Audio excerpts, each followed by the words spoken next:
The Christmas tree in the corner of my study is a pagan symbol. Not metaphorically, not in some loose cultural sense that could mean whatever you need it to mean.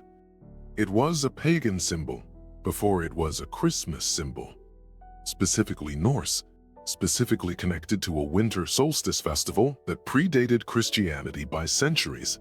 It became a Christmas symbol because a pope wrote a letter explaining exactly how to do that. The letter was written in 601 CE.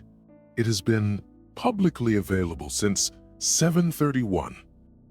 I am going to tell you what it says. But first, the arithmetic. I had been working late on something unrelated when a footnote sent me to a document called the Chronograph of 354, a Roman almanac compiled by a man named Furius Dionysius Philocalus. It records events from the Roman calendar year of 336 CE, and it contains the earliest known dated celebration of December 25th as the birthday of Christ. The entry reads, Natus Christus in Bethlehem Judaeae, Christ born in Bethlehem of Judea. I wrote down that date, 336 CE. Then I wrote down the approximate year of Jesus' death, 30 to 33 CE. Then I did the subtraction. 300 years. The first Christmas celebration appeared 300 years after Jesus died. I set the pen down. I looked at the tree in the corner of my study. The small one my daughter and I put up last week. The one we spent 20 minutes arguing about the lights before getting it working. The star at the top, her idea entirely. That soft gold glow. And I thought, Paul wrote 13 letters. He never mentioned a birthday. Not once. Peter, James, and John, people who had actually sat at a table with Jesus, who had watched him die, left no record of celebrating his birth. The four gospel writers, between them, recorded his baptism, his ministry, his teaching, his death, his resurrection. Not one of them named a date or a season for his birth. The people who knew him did not think his birthday was worth celebrating. The people who came 300 years later decided it was the most important day of the year. I sat at my desk for a long time. The tree in the corner glowed steadily. Then I pulled the letter. In 601 CE, Pope Gregory I wrote a letter to an abbot named Mellitus. Mellitus was traveling to Britain to join Augustine's mission of converting the Anglo-Saxons. He was going to a people with their own festivals, their own sacred sites, their own winter ceremonies rooted in centuries of tradition. And Gregory was writing him with specific instructions. Not theological instructions, practical ones. The letter is preserved in Bede's Ecclesiastical History of the English People, written in 731 CE. Book 1, Chapter 30. It is available in translation in every academic library on earth. It has never been secret. Gregory wrote, The temples of the idols among that people should by no means be destroyed, but the idols that are in them should be destroyed. Let water be blessed and sprinkled in those temples. Let altars be constructed and relics placed there. He continued, And because they are accustomed to slaughter many oxen as sacrifices to the demons, some solemnity ought to be given them in exchange for this, so that on the day of the dedication, or the nativities of the holy martyrs, whose relics are there deposited, they may make themselves huts of the boughs of trees around those churches which have been turned to that use from temples, and celebrate the solemnity with religious feasting. He then explained his reasoning. There is no doubt that it is impossible to efface everything at once from their obdurate minds, because he who endeavors to ascend to the highest place rises by degrees or steps, and not by leaps. I want to be precise about what you just read. Gregory did not instruct his missionaries to destroy pagan temples and build churches. He instructed them to keep the temples, remove the idols, and install Christian altars. He did not instruct them to eliminate pagan festivals. He instructed them to keep the gathering, Keep the feasting, keep the celebration, and change only the dedicatee. Change whose name is above the door. This is not a theory about what happened to Christmas. This is the institutional strategy, written in plain Latin by the head of the Western Church, preserved by the most respected historian of early medieval England, and it has been sitting in public libraries for 1,300 years. The Pope wrote the method down. He left it there. The question is not whether this happened. The question is, which festivals? And the answer, followed by missionaries across Northern Europe for 2 centuries, was all of them, including the ones in December. You are in your living room. There is a tree in the corner, an evergreen, cut from a forest and brought inside, decorated with lights and ornaments, and a star at the top. Under it are wrapped gifts. There is the smell of something warm and spiced. Maybe music, maybe a fire, or the memory of one. You know what this is. You have known what this is since before you could ask questions. Someone showed you before you knew what showing was. What you were not told, what no one sat you down and explained, is what each of these things was before it had this name. The tree was a Yule tree, specifically a Germanic pagan symbol. In Norse cosmology, the world tree Yggdrasil is an eternal evergreen whose roots extend through the 9 realms. In December, in the Norse tradition, bringing evergreen branches inside was a ceremony of defiance against winter's death. The green said, "Life refuses to stop." It was a statement about survival before it was ever a statement about faith. The gifts under the tree traced to the Roman Saturnalia. The strenae, small presents exchanged at midwinter to invoke prosperity for the coming year. The gift-giving migrated from the Saturnalia through January 1st, the kalends of January, the Roman New Year, into the Christmas season over centuries of absorption. The lights, candles, and lamps come from both the Saturnalia's midwinter illumination ceremonies and the Germanic Yule fire celebrations. Both traditions used fire in December to make the same argument: the dark is not stronger than we are. The 12 days of feasting that gave you the phrase, the 12 days of Christmas, are the exact duration of the Norse Yule feast, which ran from the winter solstice through January 1st. The star at the top of your tree? In the chronograph of 354, the same document that first records Christmas, there is a separate entry for the same date. Birth of the unconquered sun. The games draw 30 chariots. The solar celebration was on December 25th, before the Christian one was. Both entries appear in the same almanac, from the same year, on the same date. None of this is in the Gospel of Luke. None of it is in Matthew. None of it was part of the earliest Christian practice, which, for its first 3 centuries, did not celebrate birthdays at all. You have spent your entire life celebrating something ancient, dressed in a name it received in the 7th century, and the Pope, who authorized the name change, wrote down exactly how he did it. He called it rising by degrees, not by leaps.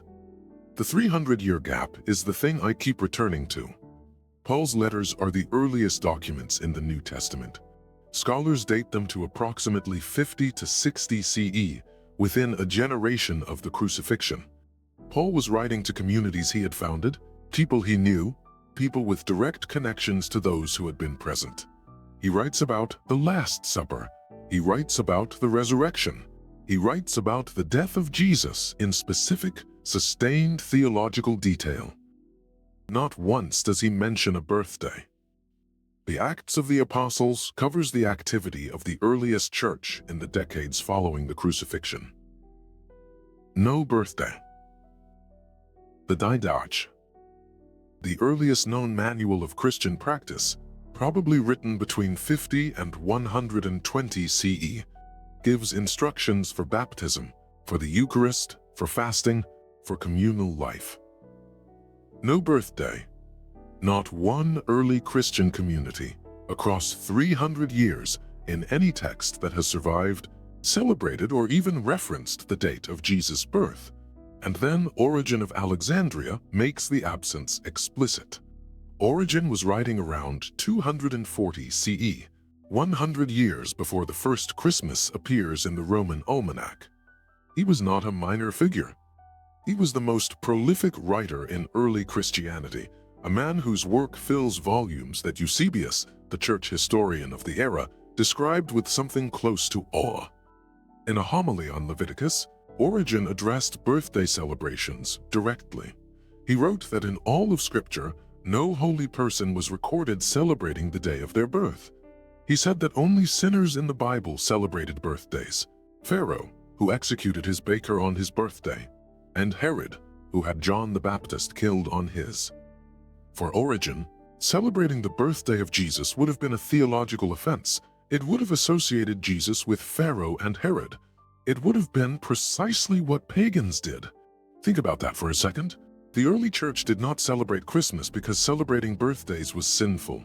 That was mainstream, respected, academically rigorous Christian theology in the mid-3rd century. Christmas appeared in the same decade the Roman Empire officially adopted Christianity. 3 decades after Constantine, 300 years after Jesus. The holiday did not emerge from the first Christians.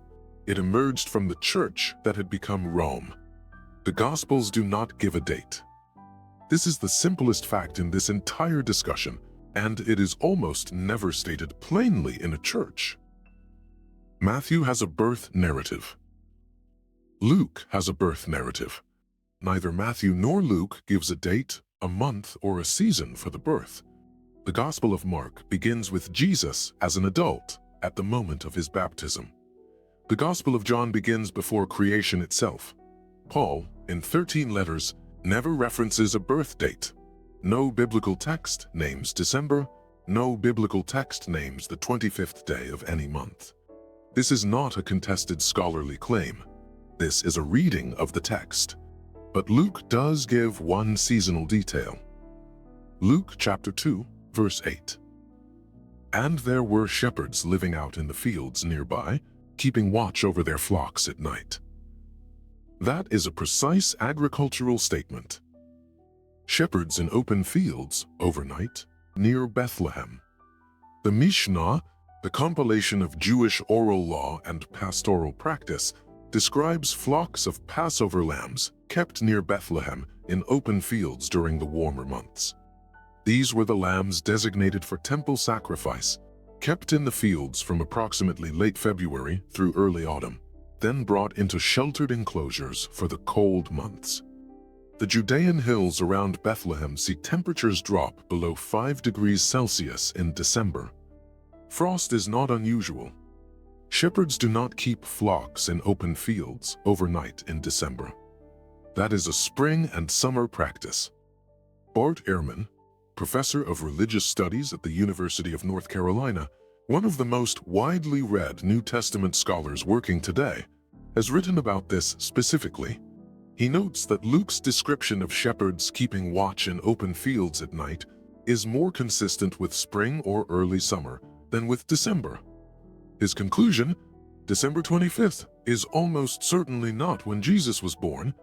What the text gives you, if you read it carefully, is a seasonal detail that points away from December.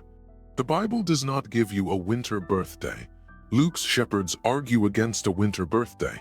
The early church did not celebrate a birthday at all.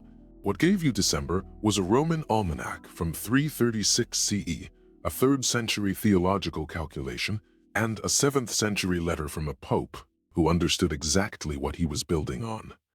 I said earlier that the chronograph of 354 contains both entries, the Christian Christmas and the Roman Sol Invictus festival on December 25th. That fact has driven the popular version of this story. The church stole December 25th from the Roman sun god festival and renamed it for Jesus. It is not wrong, exactly, but it is not complete. And the thing that complicates it is genuinely interesting. Hippolytus of Rome was writing a commentary on the book of Daniel around 202 to 211 CE. In it, he calculated December 25th as the birth date of Jesus. He did not get the date from a pagan calendar. He used a principle rooted in Jewish tradition that scholars now call the integral ages theory, the belief that great prophets died on the same calendar date as their conception. Early Christians had calculated Jesus' death at March 25th, the spring equinox in the Julian calendar, the date that would later be fixed as the Annunciation. 9 months after March 25th, December 25th, Hippolytus wrote that calculation decades before Emperor Aurelian officially proclaimed Sol Invictus as the Roman state religion and fixed its festival on December 25th in 274 CE. William Tyche at Muhlenberg College, writing in First Things in 2003, argued that this sequence suggests something counterintuitive. Aurelian may have placed Sol Invictus on December 25th, specifically to compete with a growing Christian observance on that date, not the other way around. Andrew McGowan at Yale Divinity School, writing in Biblical Archaeology Review in 2002, reaches a more cautious conclusion.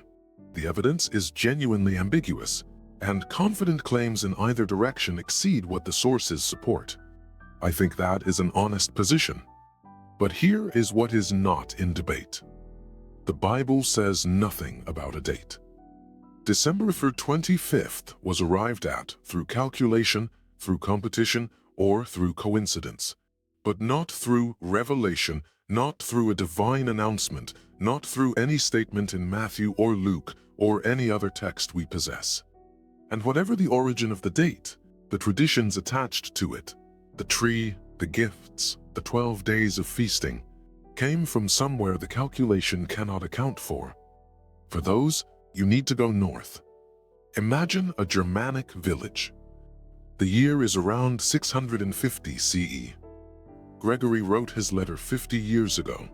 His missionaries have been working through the Germanic territories for decades. It is the night of December 21st, the winter solstice. The sun has been diminishing since June. Tonight, it reaches its lowest point, the shortest day, the longest night. This village has been watching this moment for as long as there have been people living here. They have a ceremony for it. The men bring in the Yule log, a massive piece of wood selected weeks in advance. It will burn through the 12 nights of the feast. That fire is not decoration. That fire is the answer to the dark. Women bring in evergreen branches, pine, holly, ivy, the plants that hold their color even when everything else has gone bare and brown. They are hung in doorways and over the hearths. Green in December says, "This is the color that outlasts death." The whole community feasts for 12 days because the storage holds enough. And the dark is long, and this is what human beings have always done when they need courage to get through the winter. They eat together, they sing, they make light. This is not demonic. This is not something deserving condemnation. This is the oldest human response to a genuinely frightening thing. The world going dark, the sun shrinking, the cold deepening, the question underneath all of it. Will it come back? Gregory's missionaries arrive, they watch the ceremony, they write to Rome, and the instruction comes back. Do not destroy it. Do not prohibit the feasting. Allow the gathering. Allow the fires. Allow the 12 nights. Change only whose name is on it. Tell them it is the birth of the light of the world. The ceremony did not change. The faces around the fire did not change. The evergreens stayed. The log burned its 12 nights. Only the dedicatee changed. Gregory called this rising by degrees. And he was right. It worked. But here is where the trail deepens. The Roman Saturnalia did not fall on December 25th. It ran from December 17th through December 23rd.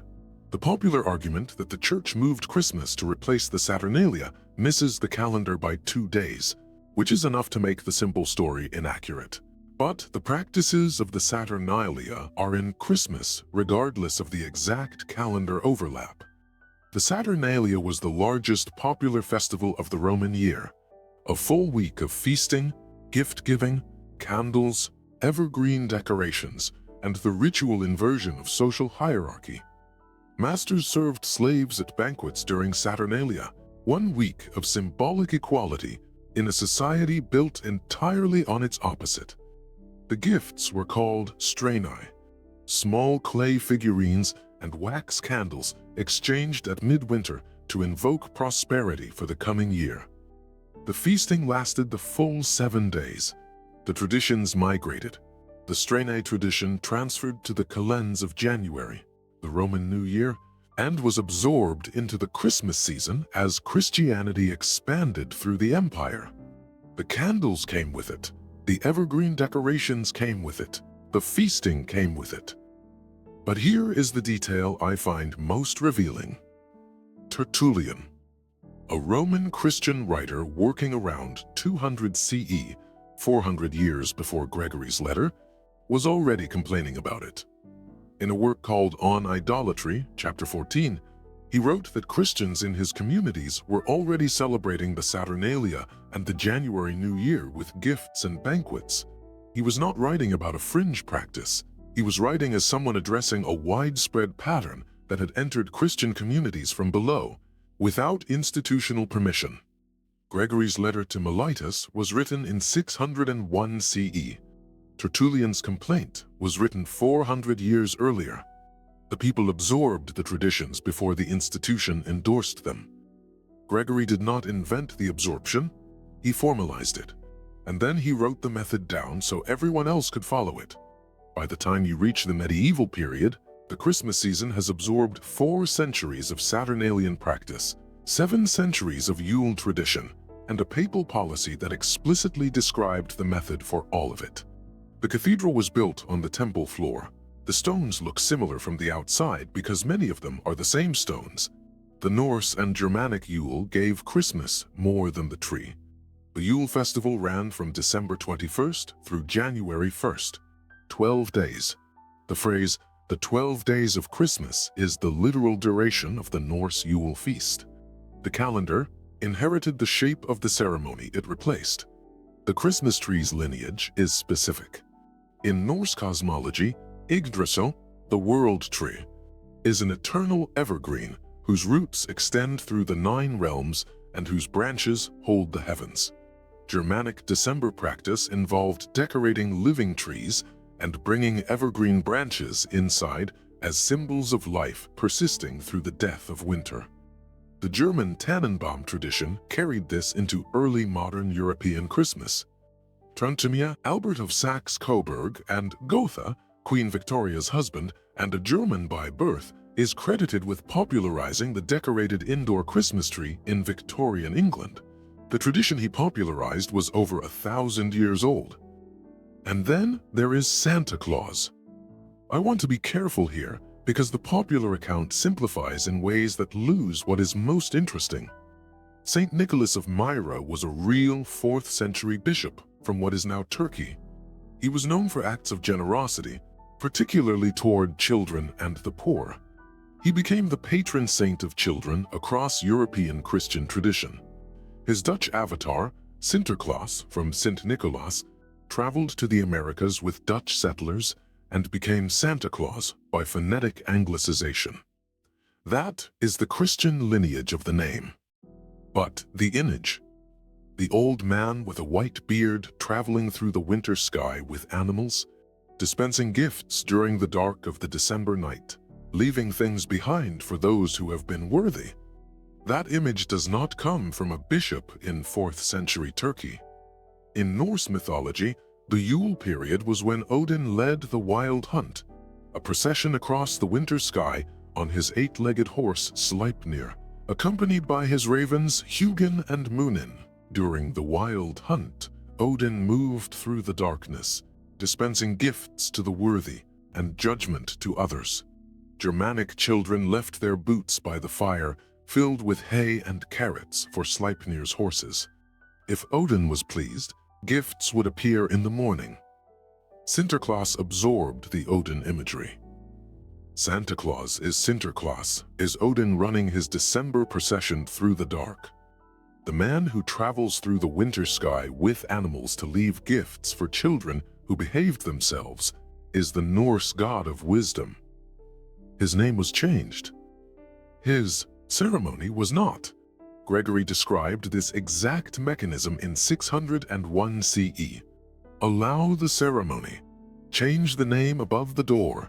Rise by degrees, not by leaps.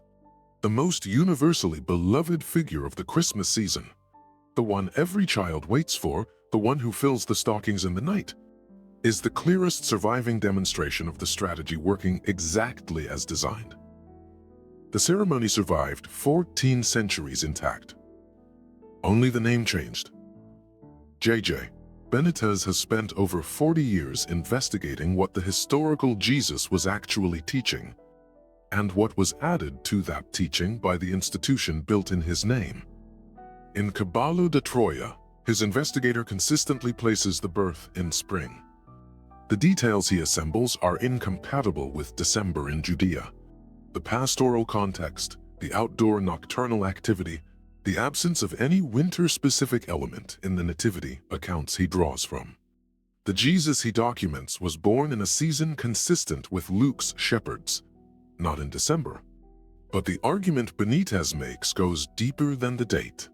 He returns to a specific distinction that I have been thinking about since I found the chronograph.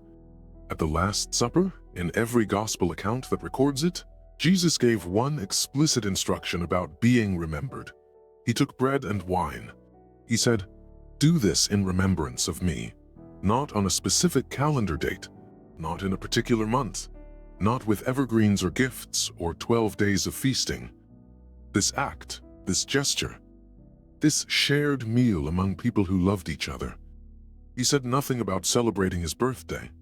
He asked to be remembered in a way that required no institution, no calendar, no date assigned by a Roman almanac or a 3rd century calculation.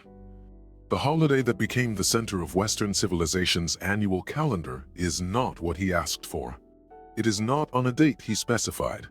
It is not in a season the text supports. It is filled with traditions from Norse and Roman cultures he never encountered, assembled by an institution that did not exist until 3 centuries after his death, using a method a pope wrote down and left in the public record. Benitez has articulated this with a precision that has stayed with me. They built a cathedral on top of a temple, he has written.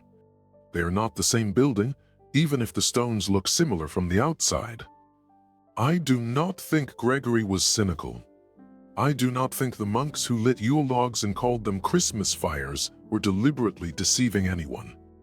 The method Gregory described was pragmatic. Meet people where they are. Give them what they love. Tell them it is sacred. And what they loved, every December, was the same thing every human community has loved since the first winter. Fire. Gathering. The green things that refuse to die.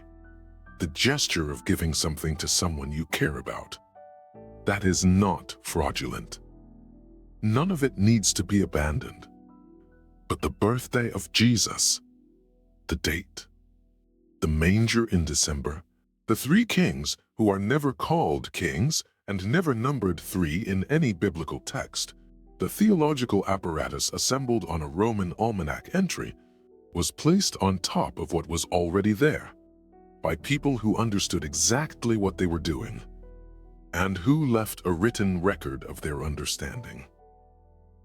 They are not the same building, Benitez wrote. Even if the stones look similar from the outside, the tree is still lit. The star is still at the top. The gifts are still under it. The smell of something warm and spiced is still in the air. None of this needs to be thrown away. You are not holding a fraud. What you are holding is something older than Christianity, older than Rome, older than any institution that has ever tried to own December. The human need for light in the darkest part of the year. Every civilization that ever survived a winter made fire in December. Every culture that ever watched the sun diminish made a ceremony when it stopped. The Yule, fires of the Norse, the candles of the Roman Saturnalia, the lamps of Hanukkah, which falls in these same weeks, the same darkening season, the same ancient human refusal to let the dark have the last word. The evergreens brought inside to say, life does not end. The church did not invent that need. It recognized it, and it wrote a policy for naming it. In Latin, in a letter, preserved by a monk, available in every university library for over 1,300 years. What you celebrate? Every December is real. The impulse toward warmth and light and gathering in the cold is as genuine as anything in the Gospels. The decision to sit with people you love, to light something against the long night, to give and to receive, that belongs to no institution. It is older than any of them. What was given to you alongside it? The date. The manger in December. The three kings who are never called kings, and never numbered three. The birthday of a man whose earliest followers considered celebrating birthdays a practice reserved for sinners. That part was assembled by people who knew exactly what they were doing, who wrote it down and left it in the library. The star at the top of your tree was a solar symbol before it was the Star of Bethlehem. The gifts beneath it were Roman strini before they were Christmas presents. The tree was a Norse world tree before it was a Christmas tree. The man who travels through the winter sky to leave gifts for children was Odin before he was a bishop from Turkey. And the birthday you are celebrating on December 25th was first recorded in 336 CE, 300 years after the man being celebrated died, by people who had never met him. In a Roman Empire that had spent the previous 3 centuries trying to eradicate his movement, before deciding it would be more efficient to absorb it instead. The absorption was not accidental. It was documented. It was policy. Gregory named the strategy. Bede preserved the letter. The letter sat in the library for 1,300 years. You just had to read it.